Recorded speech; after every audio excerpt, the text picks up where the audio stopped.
Daniel Bilalian, icône du journalisme français, a vécu une vie haute en couleurs, mais au fond de son cœur vivait une grande tristesse qu'il n'était pas facile de partager. Cette tristesse ne vient pas seulement des pressions de la carrière ou des tempêtes de la vie personnelle, mais aussi du profond sentiment de perte d'origine et de souvenirs familiaux douloureux. Né le 10 avril 1947 à Paris, Daniel est le fils de Krikor Bilalian, un Arménien qui a fui le génocide arménien et s'est réfugié en France.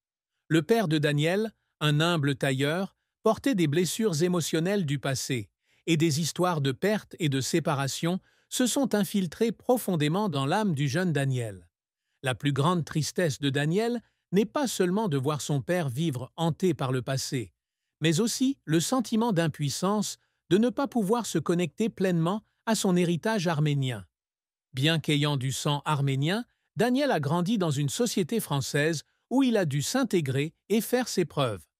Il a un jour confié dans une rare interview qu'il se sentait pris entre deux mondes. D'un côté, la fierté de ses racines arméniennes et de l'autre, la pression d'être vraiment français pour réussir sa carrière.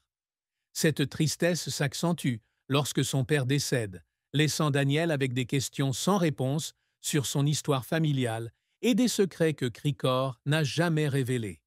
De plus, Daniel a toujours porté la douleur de la division culturelle. Il a écrit dans le livre Les Évadés, 1979, sur les histoires d'évasion de prisonniers français pendant la Seconde Guerre mondiale, dont son père.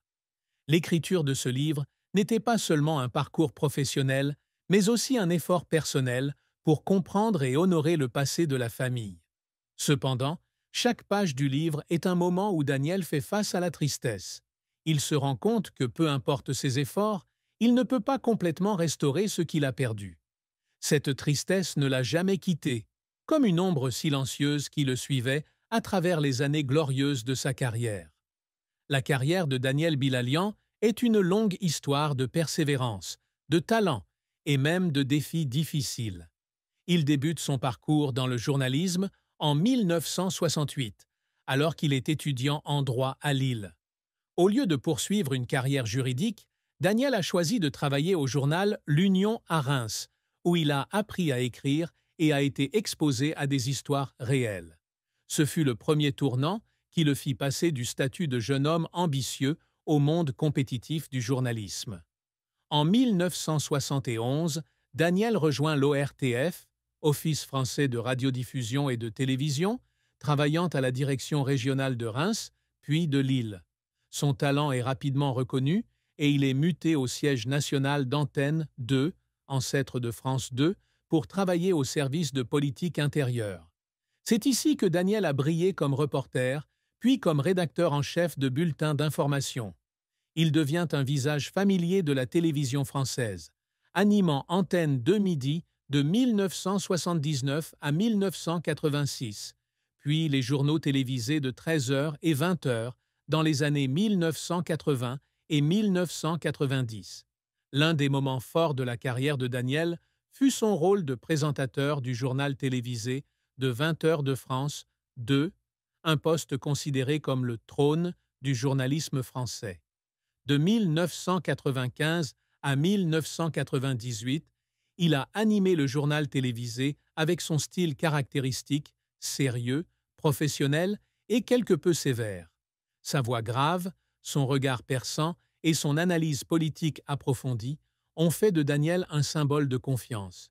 Il produit et anime également des émissions telles que Stars à la barre et Mardi soir, qui offrent des regards neufs sur la société et la culture.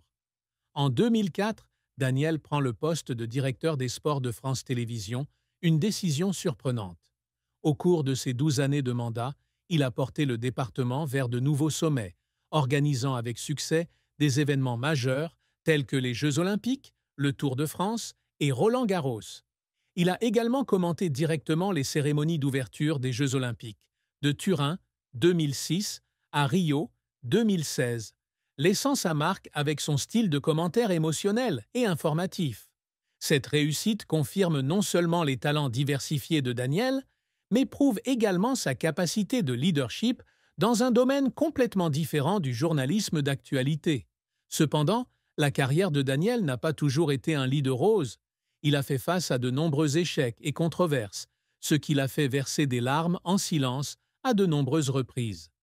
L'un de ses plus grands échecs fut son remplacement comme présentateur du journal de 20 heures en 1998 par Claude Sérillon. Ce changement n'a pas seulement été un choc pour la carrière de Daniel, mais aussi un coup porté à son estime de soi. Il a admis un jour dans une interview que la période où il était mis à l'écart à France 2 avait été l'une des plus difficiles de sa carrière, où il s'était senti oublié et sous-estimé. Dans son rôle de directeur sportif, Daniel a également été confronté à des critiques. En 2010, les journalistes sportifs de France Télévisions lui ont voté une motion de censure, l'accusant de gestion autoritaire et de manque d'intérêt pour le fonctionnement quotidien de l'équipe. Plusieurs incidents controversés, comme l'inclusion de l'ancienne Miss France Élodie Gossuin dans la composition des commentateurs du Rallye Dakar, ou des commentaires prétendument inexacts lors des Jeux olympiques de Sotchi en 2014 et de Rio en 2016, ont porté atteinte à sa réputation. Ces critiques blessent profondément Daniel, car il a toujours considéré son travail comme une mission au service du public. Il y avait des nuits, après avoir quitté le plateau, où Daniel s'asseyait seul dans son bureau, repensant à son parcours et se demandant s'il avait vraiment bien réussi.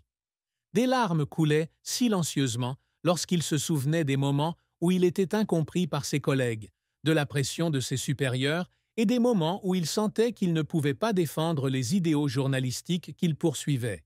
Cependant, ce sont ces échecs qui ont tempéré Daniel, le rendant plus résilient et cherchant constamment des moyens de prouver sa valeur. Daniel Bilalian est décédé le 14 mai 2025, à son domicile de Neuilly-sur-Seine, en banlieue parisienne, à l'âge de 78 ans. Son décès est survenu des suites d'une maladie dont sa famille n'a pas dévoilé les détails. Mais selon ses proches, ce fut une longue bataille silencieuse. Le décès de Daniel a laissé un immense vide dans le cœur de son public et de ses collègues. Mais il a également été marqué par une certaine tristesse, car il avait choisi de vivre une vie recluse après sa retraite en 2016. La fin de Daniel fut triste non seulement à cause de la perte d'un grand talent, mais aussi parce qu'il s'est éteint dans une relative solitude. Après avoir quitté France Télévisions, Daniel a pratiquement disparu des projecteurs. Il n'est pas apparu à la télévision, n'a pas participé à des événements publics et n'a été mentionné qu'occasionnellement dans des articles commémoratifs. Pour quelqu'un qui était autrefois un visage familier pour des millions de téléspectateurs, vivre dans un tel silence est un contraste déchirant. Beaucoup pensent que Daniel a choisi ce mode de vie pour se protéger des pressions et des critiques auxquelles il était confronté. Mais cela l'a également éloigné du monde qu'il aimait autrefois. Durant ces derniers jours, Daniel a passé du temps avec sa famille et ses intérêts personnels, comme la lecture et l'étude de l'histoire. Il est également impliqué dans la vie associative de Neuilly-sur-Seine, où il est conseiller municipal et responsable du Cercle international de Neuilly. Cependant, selon un ami proche, Daniel méditait souvent et parlait de choses qu'il n'avait pas accomplies dans sa vie, comme écrire une autobiographie ou retourner en Arménie pour en apprendre davantage sur ses racines. Sa mort, bien que pas inattendue, a laissé un sentiment d'incomplétude, comme si Daniel avait emporté avec lui des rêves inassouvis.